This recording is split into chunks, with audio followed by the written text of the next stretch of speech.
Living a Boy's Adventure Tale from Aha.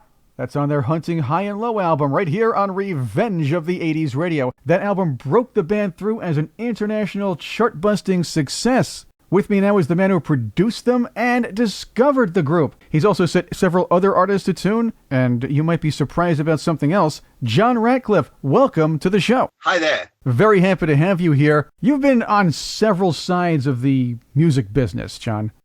I have. Yeah, writer, musician, producer. You were also an actor. Yes, I took that up at a very early age. I joined the National Youth Theatre at the age of 13.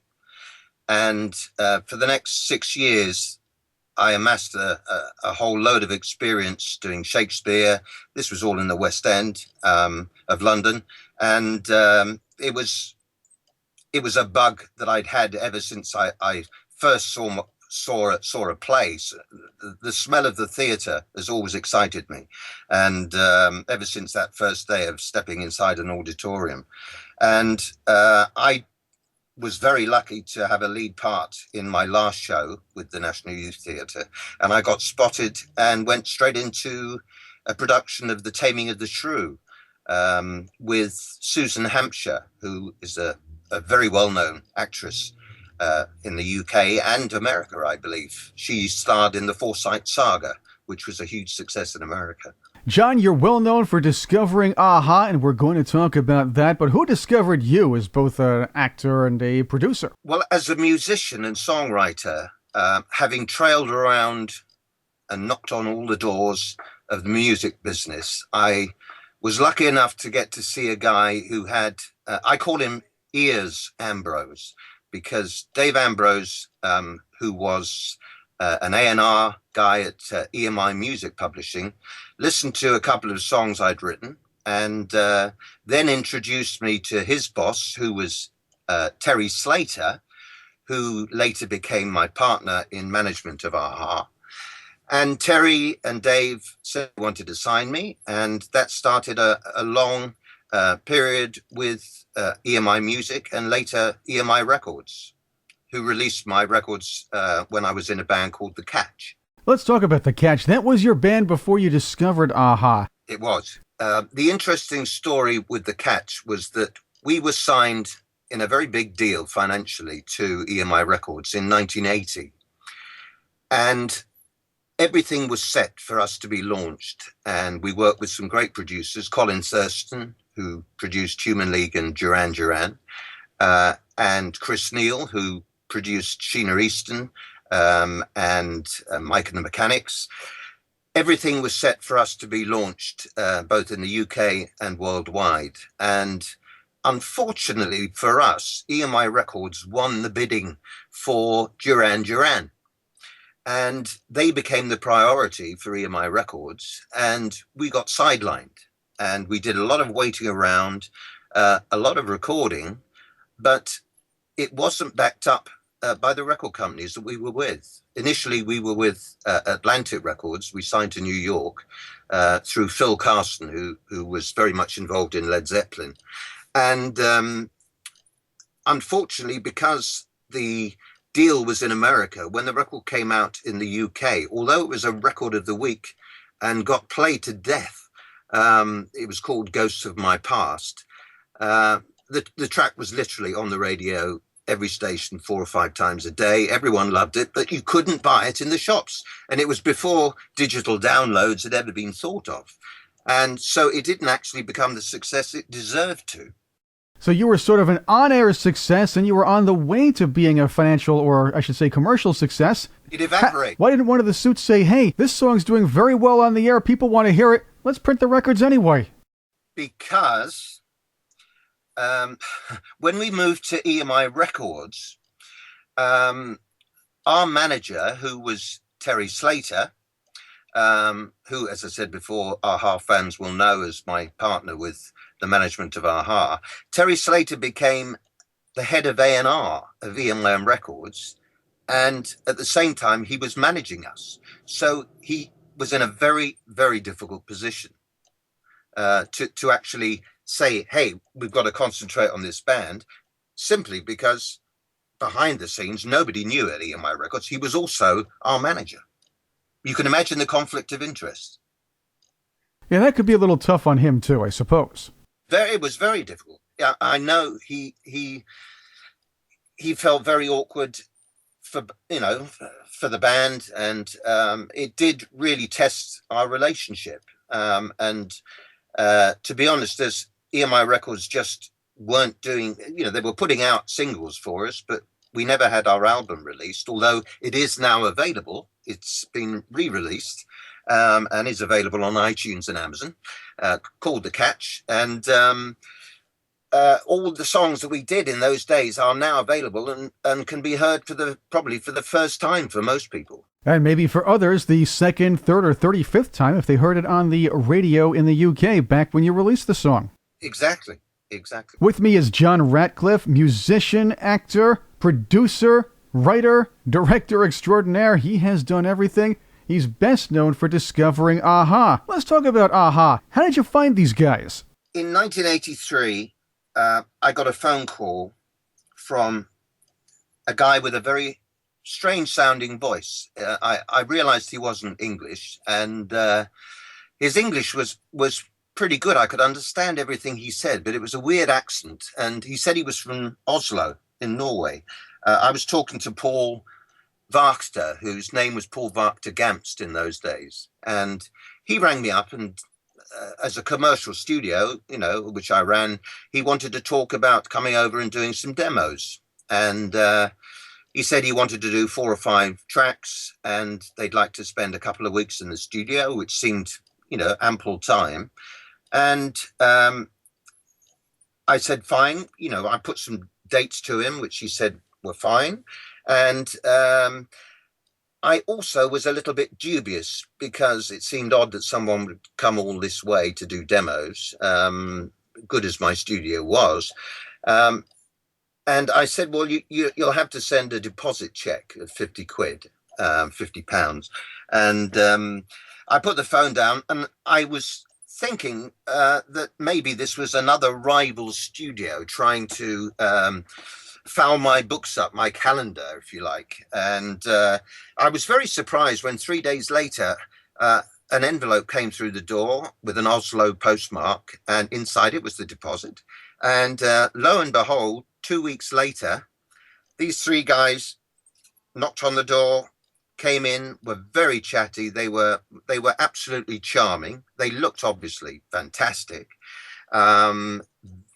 Very willing to talk about their aspirations, and they set about doing their demos. And after about a week, my office was set well off the studio, so I didn't often get to hear much, but I was aware over their recording time that it sounded very different. It was unusual, it was very commercial, and there was this guy who had an amazing voice that I couldn't compare with anything else I'd ever heard. And after 2 weeks, they'd only finished 2 tracks, but I was already in the loop, and I went to see them when they'd run out of money after 2 weeks and they hadn't finished anything. But I was getting really excited about this, and it coincided with my decision to leave EMI Records and look for a different record company. And I thought, well, maybe I could work on the other side of the desk this time. Instead of being an artist, maybe I can use my experience as an artist to help these 3 guys who I felt had something really going for them. The songwriting was amazing. This guy's voice was fantastic. And so I went up to their flat in Shepherd's Bush and suggested to them that maybe I could help them and I could look after them in terms of management and their future. They were very pleased. And I then said, well, I'll find you a place to live near the studio, which in fact turned out to be just 100 yards around the corner. And they moved in there and started recording. And for 2 years, they recorded every day of the week at some point in time, sometimes during the night when the studio wasn't being used. If it was important, they used it during the day. But essentially, they had free recording time and in that period of time, put together virtually all the songs from their first 3 commercially successful albums. John, you're working with a-ha at this point. You're producing their music. You're managing their career. You knew you had some real talent on your hands, but when was it? What was the point when you were working with them that you found, hey, these guys could be international chartbusters? A huge success.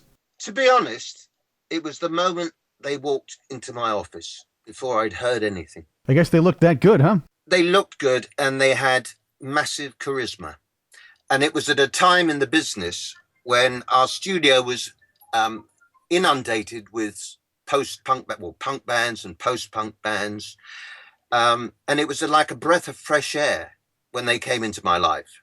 And I was obviously delighted to see that this initial feeling, the gut feeling that I had, actually came through with their music as well. And suddenly we had the whole package. So that's what entrepreneurs would call your aha moment, wouldn't it be? It would. Yes. John Ratcliff is with me right here on Revenge of the 80s Radio. We're going to talk more about his work with a-ha. He also has a lot of his own music. We're going to talk about that as well. All that straight ahead right here on Revenge of the 80s Radio. The Catch, John Ratcliff's band before he discovered a-ha, Ghosts of My Past. John Ratcliff is on the show with me right now. Yes, you're listening to Revenge of the 80s Radio. John, again, thanks for being here. My pleasure. I'm enjoying it. We led off the first segment with the a-ha track, Living a Boy's Adventure Tale from Hunting High and Low. This is one, you tell me, most of the diehard a-ha fans are a little bit disappointed about having not become a single. Yes, there were 2 songs that certainly for America, we all felt that they were potential hits. Train of Thought was a track which got to number 2 in the UK and all around Europe. But Living a Boy's Adventure Tale was a song that when I first heard it, I was just drawn to it. My son, my elder son, was 4 years old at the time, and he used to listen to the demo and sing it in his own sweet way. He used to sing the song. And when we got in the studio to do the master for the Hunting High and Low album, I ended up doing the mixing and editing myself without the boys. And the song starts off with just Morton's voice singing. And I'd used basically a section that he had done as an ad lib. And there was something so haunting about it that I decided to put it right at the top of the song. So when you hear it, you can't help but know that this is Living a Boy's Adventure Tale coming up. And so that became, always having been a favorite of mine, it became on the album a very special song for me, because I felt that I personally had actually really contributed something to the way a song works, to a song's success. And so that's an interesting fact that probably a lot of a-ha fans wouldn't have realized. If they bought the 30th anniversary special edition album, which was released last September, then they would have the demo of the song on that. All the demos from our time at Rendezvous Studios, my studio, all the demos from the 83 to 85 period before they were successful were recorded at Rendezvous, and all the demos are on the album. And those demos demonstrate how the songs were and how they changed, obviously, when they were properly finished and produced. But so it's quite a different sound from the original to, certainly the beginning is, from the original to the one that's on Hunting High and Low. Isn't that always how it works? Although I have to say, when the group eventually heard it, they weren't very happy because they didn't like, quite understandably, having me, and at the time I was writing kind of pop songs, and they certainly didn't regard themselves as pop musicians. Having me interfere with their wonderful work, they weren't best pleased. But I think the record sales, I think the Hunting High and Low album is sold in excess of 15 million copies now. So I'm hoping they've forgiven me for tampering with it. I'm pretty sure they were happy after the bank statements came through. So So was I. Now, having said that, Hunting High and Low as an album might have been really tough to follow up on. The great advantage of Aha not breaking immediately, not being an overnight success, was that for 2 years, we really struggled at getting breaks. I mean, we had a publishing deal with ATV Music, and the record deal, though, wasn't there. There was a 2-year period where literally they just lived around the corner of the studio, came and recorded new songs. But in that period, Paul and Mags and Morton put together probably about 45, 50 tracks, which obviously most new bands don't have in their closet when they have a sudden success. Everyone suddenly Take On Me took the world by storm. For most bands, following up the first, the first number one can be a problem. But outside of America, everything else seemed to fall into place. And this bank of songs that we'd accumulated in the 2 years when we were trying to make it, they were all there sitting, waiting for the next 2 albums. So Scoundrel Days, the second album, as I said, it wasn't as popular in America, but certainly around the rest of the world, Scoundrel Days has sold probably 10, 11 million copies. So we were so lucky. We had follow-ups all the time. There were follow-ups. And Paul is such a prolific writer. He still is today. He's writing fantastic stuff with his various solo projects, and also obviously with Aha having reunited countless times to make new albums. And the one problem I never had with Aha was material, because they were just oozing with great new commercial recordable songs. And my management partner, Terry Slater, who, as I said earlier in the interview, was my manager and the manager of the Catch, Terry told me very early on in my writing career, he said, don't worry about all the time you've got to spare, because you need to keep writing, because once you're a hit, you won't have the time. And that was so true with Aha, because they immediately after Take On Me was a success, and we had follow-up singles all around the world.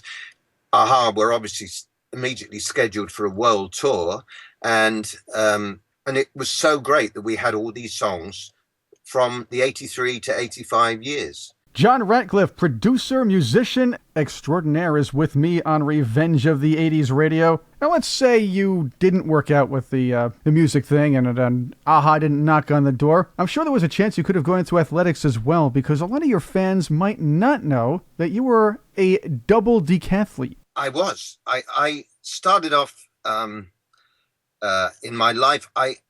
My dad discovered that I could run very quickly. And I loved running, and I loved all sport. And I was lucky to be at a school where sport was very much promoted, and nobody seemed able to beat me over 100 meters. And so I played a lot of rugby, football, tennis, any sport that involved action. And my speed was obviously invaluable in that. As I became a teenager, I started winning local competitions, then county competitions, and I was lucky enough to succeed at the England Schools Athletics Championships in the 400 meters, and that ended up my being selected for England as a schoolboy international. That's the same year I was selected to play for an England schoolboys rugby side as well. So had it been in today's climate of sport being a professional job, I would probably, because it's very much about when you're young, you've got to take the opportunity of if you've got the skill, you've got to use it while you've got it, because it goes with age. I would probably have become a professional athlete and played my music at the same time. Because I'd obviously made the grade. I won 2 international vests, and I was there at the top of my league at the time. But because running wasn't a salary job, rugby wasn't a salary job. You played rugby for fun, and I never thought about it being a profession. But I may well have. I don't know. I always had the acting bug. You said that what would I have done if AHA hadn't taken off? Well, I just appeared in a popular TV series that we had over here called Grange Hill. And funnily enough, I was playing the part of a physical education teacher. And so I was kind of perfect for the part at the time. Yeah, it combines the two, right? And and I had an agent who was getting me a lot of work. I was doing, TV commercials. I was on the stage. Acting jobs seemed to be coming pretty regularly. And so I always had that as a backup, as well as my music. And in my early days, after I left school, I was very much to my mum's horror, not going to university or college. I had decided to take up the part I was offered in the West End play, The Taming of the Shrew, with a top director, and I took that on. And so I made my debut as an actor, and I became an actor full time. But I always did other things at the same time. At the same time as I was doing a theatre role in the evening, I would be in my studio that I'd set up at a very early age, in my studio, either rehearsing with the Catch or renting it out to other bands. And that was interesting because during the early 80s, we had Dexy's Midnight Runners in, we had The Damned, loads of punk bands who were very much in the limelight at the time. And also I used to play solo guitar and sing at nightclubs. After I'd left the theatre, I would go and do a show of my own in restaurants or clubs, get home at about 2:00, and then I'd be up at 8:00 some mornings to go into a school to teach guitar to young guys and young girls for a couple of hours. I was spreading my wings because it's such a dodgy business. You never quite knew whether or not you were going to be employed the next day. So with professional rugby out of the question, you're getting a lot of acting jobs. I guess you had your options. There we go. I did. But I stuck with AHA, and it fortuitously paid off. And very rarely does one ever get to sign a band who lasts for 30 years. I mean, my involvement with AHA was only over the initial, they were signed to the management company for 10 years. But that was a most fantastic period for them to build and create a career that is still in existence today. But I decided in the early 90s, I decided to go back to my sport. I was still fast, amazingly enough, despite the lifestyle of the 80s. And I decided to go back and start running again. And this developed. I went back to my old club in Kingston upon Thames, and I started training again. And there's a thing called World Masters Athletics, which not many people may know about. But essentially, it's where age groups are allocated from 35 to 40, 40 to 45, and you compete in these different age groups at whatever events you want to do. And there are meetings. There's a World Championships going on in Perth, Australia at the moment, and there are 5,000 athletes there for this championship. And I started doing lots of different events as well as sprinting. I started long jumping, high jumping, throwing things, and I eventually did a decathlon, and I came second in a decathlon at the British Championships. And I heard about an event called the double-decathlon. This involves 20 events, again over just 2 days, starting at 8:00 on a Saturday and finishing at 10:00 at night on a Sunday. And it covered every event in the Olympic schedule except for the marathon And I took to it like a duck to water. I was incredibly fit, and I entered the World Double-Decathlete Championships, and I broke the world record and won the World Championship. And for me, in a lot of respects, I think that was probably my greatest achievement in life, because I hadn't been at all well at the end of the 80s and the early 90s. And I changed my lifestyle completely in 1992. And I had a new lease of life, and I put it into my sport. I put it into my sport for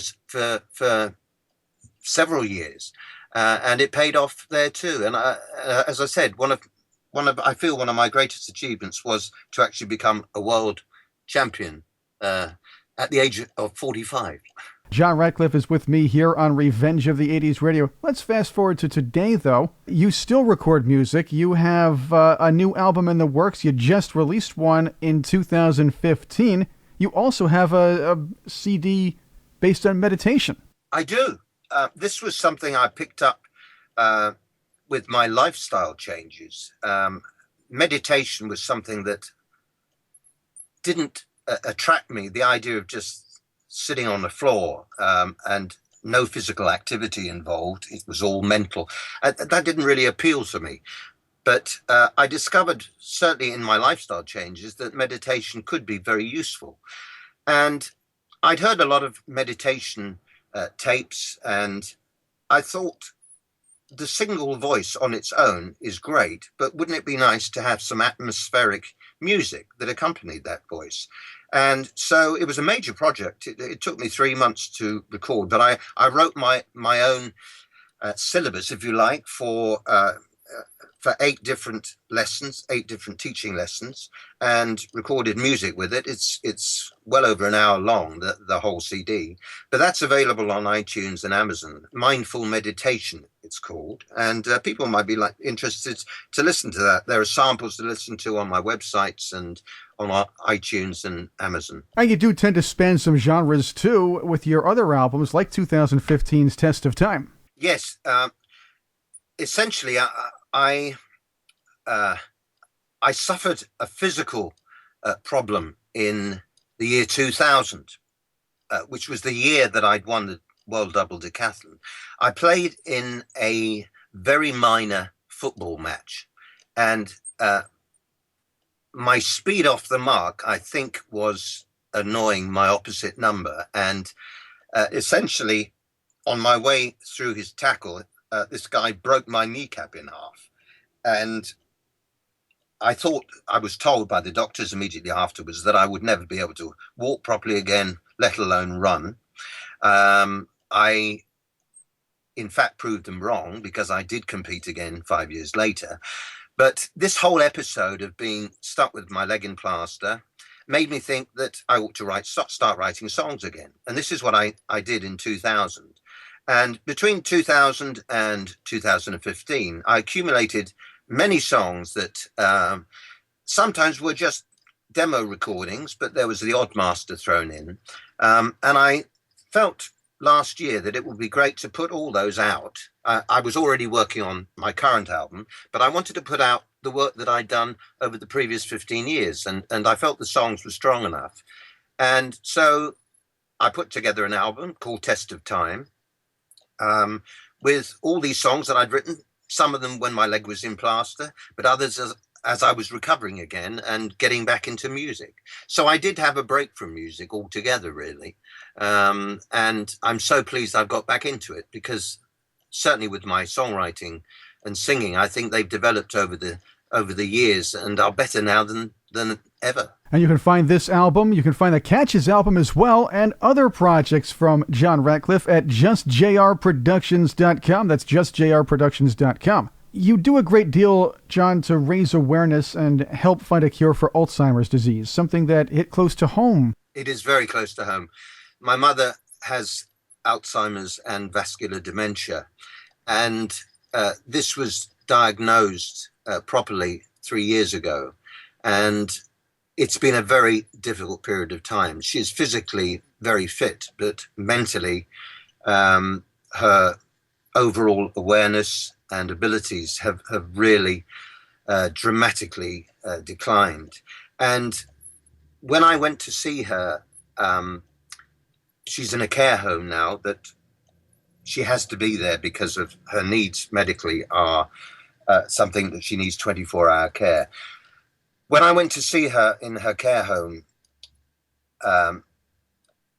it was the first time I'd seen her in the care home, and she didn't know who I was. And it was the first time ever that I'd arrived, said, "Hello, Mum." And she looked at me and said, "Who is this?" And that was a horrendous feeling. My gut just turned. And my brother, who lives close to the care home up north, he was aware of this already, obviously, and it was a hell of a shock to me. And when I was driving back home, there were lots of things that were flooding through my mind, and I thought the best way I can deal with this is maybe putting it all into a song. And I wrote a song overnight, recorded it, and played it to a couple of people. It's essentially all about that time when I saw my mum, and for the first time she didn't know who I was. She didn't recognize me. And it had moved me so much, I was able to sing it with a little difficulty because obviously it's very emotional. But I thought, well, what a good idea if I put the record out. People had told me it was a great song and that it really touched. And I released the record in aid of the Alzheimer Society. And it has done really well. It got to number 35 in the Amazon chart quite recently. And I've done a lot of radio interviews, and I think people who are caring for a relative, this song has probably really hit the mark in terms of describing that horrible feeling of losing someone, even though they're still sitting right in front of you. Into the Black is the name of the song you're talking about, John, and it's also going to be part of your upcoming album, one you're working on now. That's right. That's right. I wanted to put it on the album, not only to raise more money for Alzheimer's, but 100% of the proceeds of the record sales go to the Alzheimer's Society. And so I thought I'd put it on the album as well, so they've got a piece of that. Yes, I feel now that my songwriting is very much telling the story of where I've been, what I'm doing now, lyrically. And I love recording. I do everything myself. I play every instrument. I record it, I engineer it, I produce it, I do all the backing vocals. My other half does the girls' voices when I need them.